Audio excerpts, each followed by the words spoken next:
Prions. Que les paroles de ma bouche et le murmure de nos cœurs soient acceptables devant toi, ô Seigneur, notre rocher et notre salut. Amen.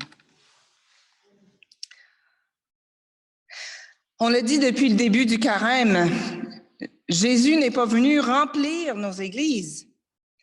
Il est venu édifier une communauté de pierres vivantes, dont la mission est de témoigner de la bonne nouvelle en Jésus-Christ, de sorte que d'autres voient, entendent et vivent ce que Jésus nous a fait voir, entendre et vivre.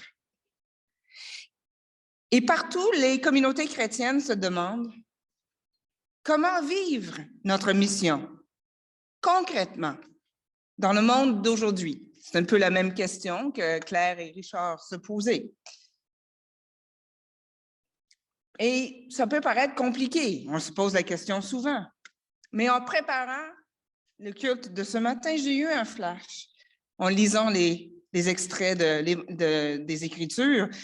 Dans le fond, vivre notre mission n'a pas besoin d'être compliqué. En fait, ça peut être aussi simple qu'offrir un repas en l'honneur de Jésus qui s'est très souvent trouvé à table. Et le miracle qui apparaît 6 fois dans les évangiles, c'est la multiplication des pains. C'est le grand repas. Et le royaume de Dieu est souvent dépeint comme un festin. Alors, vivre notre mission, c'est aussi simple que d'offrir un repas en l'honneur de Jésus.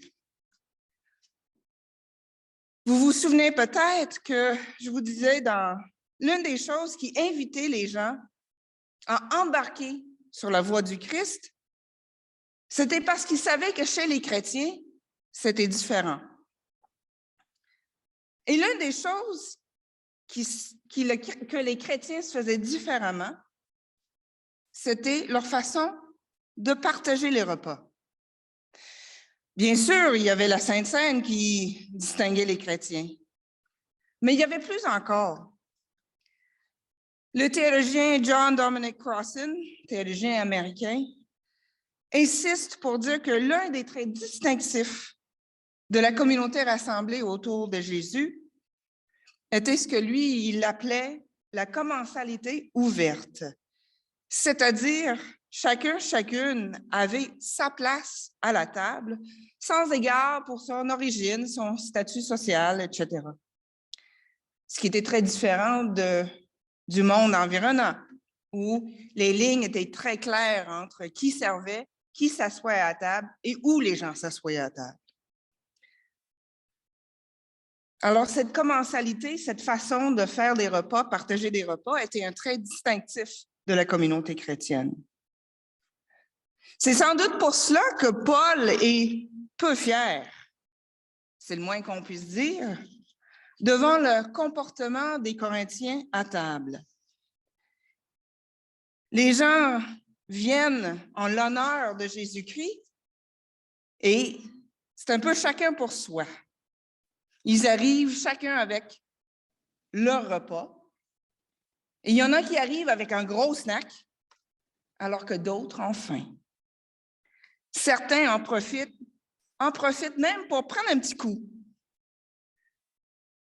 Plutôt que de témoigner de leur communion en Christ, ce sont les inégalités sociales qui se manifestaient parmi eux.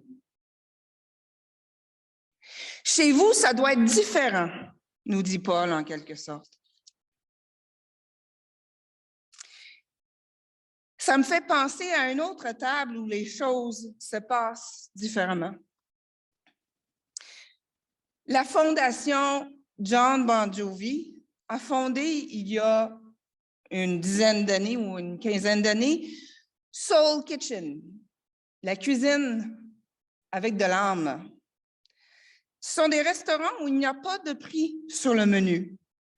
On invite les gens simplement à faire un don ou à faire du bénévolat en échange de leur repas, qui est un repas santé, un repas bistrot, alors festif, que souvent les gens ne peuvent pas se permettre.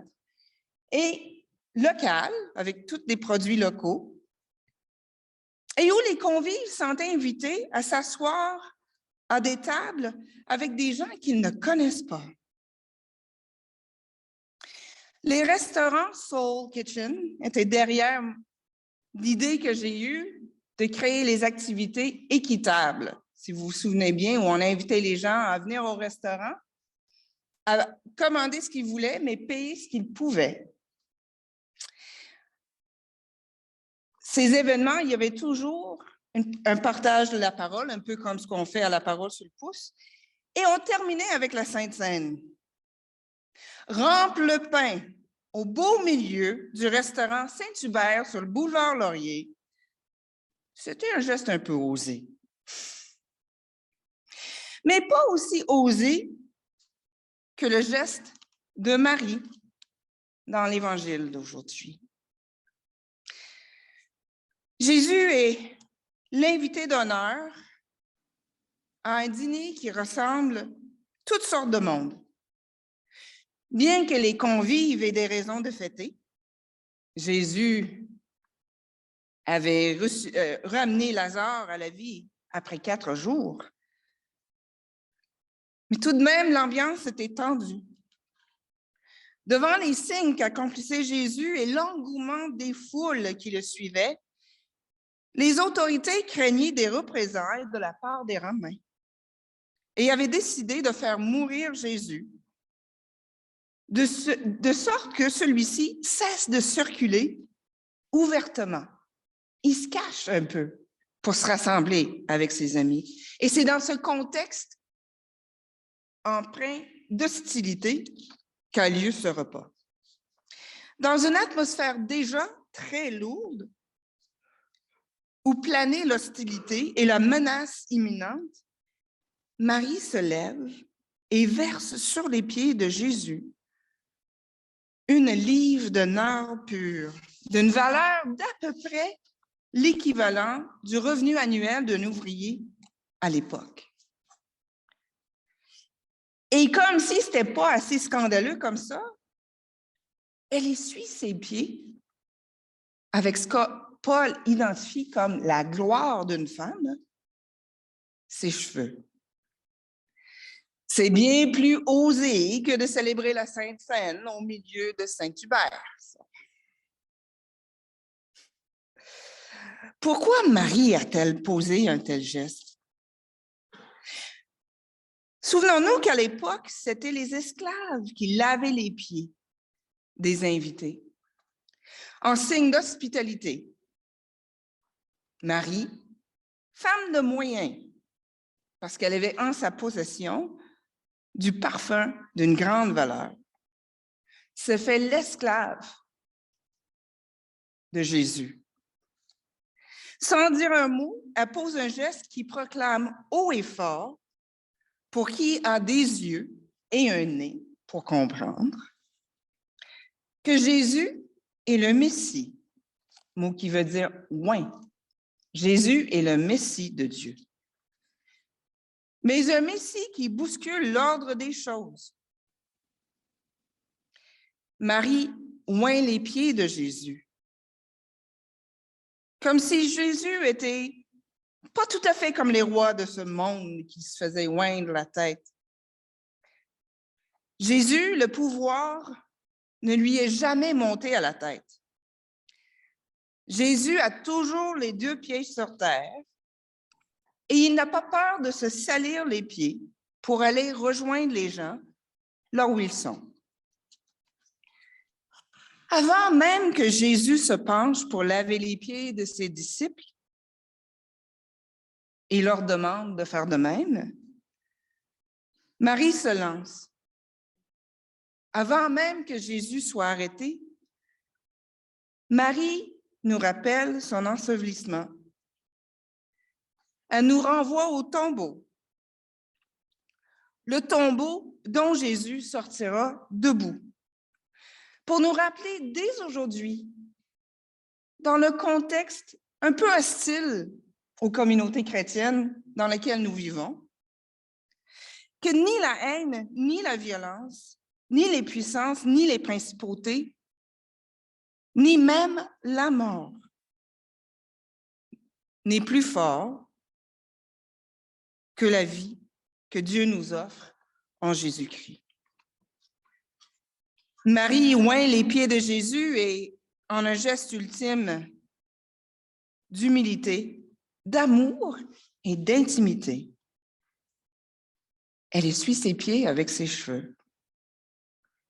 Avoir quelqu'un exprimer si ouvertement et de manière si audacieuse, si intime, si sensuelle sa dévotion à Jésus, on aurait certainement entendu voler une mouche.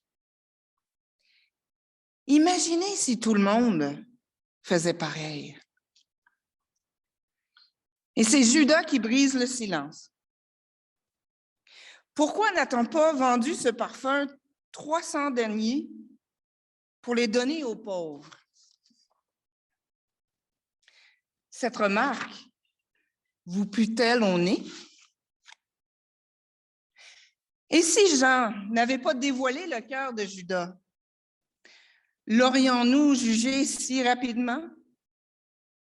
Si j'avais été là en entendant la remarque de Judas, j'aurais fort probablement opiné de la tête. Mais donner de l'argent aux pauvres, c'est relativement facile. Les inviter à prendre place à mes côtés, à table, ou pénétrer dans leur intimité pour leur apporter un repas, c'est autre chose. Bousculer l'ordre des choses, c'est beaucoup plus engageant. Et si je suis honnête avec moi-même et avec Dieu, je ne peux que reconnaître à tel point je ressemble à Judas des fois. Si souvent mon cœur est partagé, mes motivations ne sont pas aussi pures que l'honneur de Marie. C'est si facile de faire de ce récit l'histoire de Marie et de Judas, l'histoire de la bonne fille exemplaire versus le mauvais gars à ne pas imiter. Mais ce n'est pas l'histoire de Marie et de Judas. Ce n'est pas notre histoire à nous qui sommes à la fois Marie, Judas, Lazare, Marthe et tous les autres à différents moments dans notre vie. L'Évangile, c'est avant tout l'histoire de Jésus. C'est l'histoire de Jésus qui a toujours fait de la place à tout le monde. Tout le monde avait sa place autour de la table. Les gens dont les motivations sont ambiguës, comme Judas qui était là, comme ceux qui font preuve d'une grande générosité sincère. Les gens qui fêtent, comme ceux qui ont toutes les raisons de se lamenter. Les autorités religieuses ont comploté contre lui. Ses propres disciples sont souvent plus des pierres d'achoppement que des pierres vivantes. Mais rien ne pouvait arrêter Jésus. Rien ne peut l'arrêter. Alors, n'ayons pas peur de briller par notre différence. Même dans un monde qui nous paraît parfois hostile, osons offrir des repas en l'honneur de Jésus. Que cela soit un signe pour qui a les yeux et le nez pour comprendre. Avec le Christ, le monde est radicalement différent. Amen.